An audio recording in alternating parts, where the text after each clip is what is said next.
I've always liked quiet places. That's why last autumn I rented a small cabin by a lake deep in the woods. No neighbors, no cars, just trees and water. It sounded perfect. I wanted time alone to work on my painting. The cabin was old but still strong. There was a fireplace, a tiny kitchen, and big windows that looked out over the dark water. It felt like I had the whole world to myself.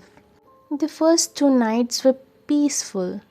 Sometimes at night I thought I heard voices across the lake, but I told myself it was just the wind playing tricks.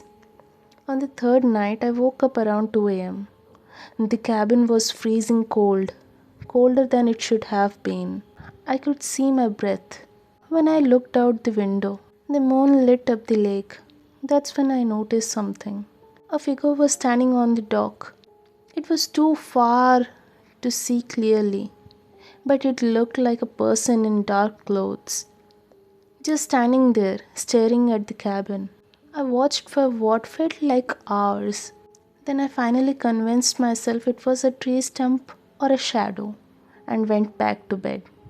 The next night I was reading by the fire when I heard a soft knock at the door. 3 slow taps. I froze. Nobody knew I was out here. There were no cars, no lights, no roads nearby. I waited, hoping it was just a branch. Then it came again. I didn't open the door, just sat there, staring, until the knocking finally stopped. On my final night, I decided I couldn't take it anymore. I packed my bags, planning to leave at first light.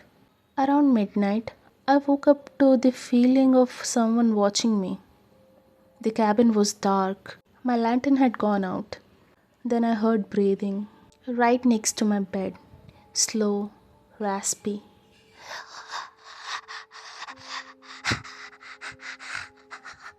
Like someone struggling to breathe. I couldn't move. It felt like ice running through my veins. Then, out of the corner of my eyes, I saw a shape. A pale face, inches from mine, with hollow eyes that seemed to go on forever. Suddenly, it whispered something I couldn't understand. Then it was gone. The room was empty again. At dawn, I ran from that cabin, didn't bother to take half my things. I didn't stop driving until I reached the town hours away. I still don't know who or what was out there by the lake, or why it came for me. Maybe it wanted me to stay there forever like it did. All I know is I survived somehow. So if you find a cheap cabin in the middle of nowhere with no one around for miles, just remember my story. Some places are quiet for a reason because something else already calls them home.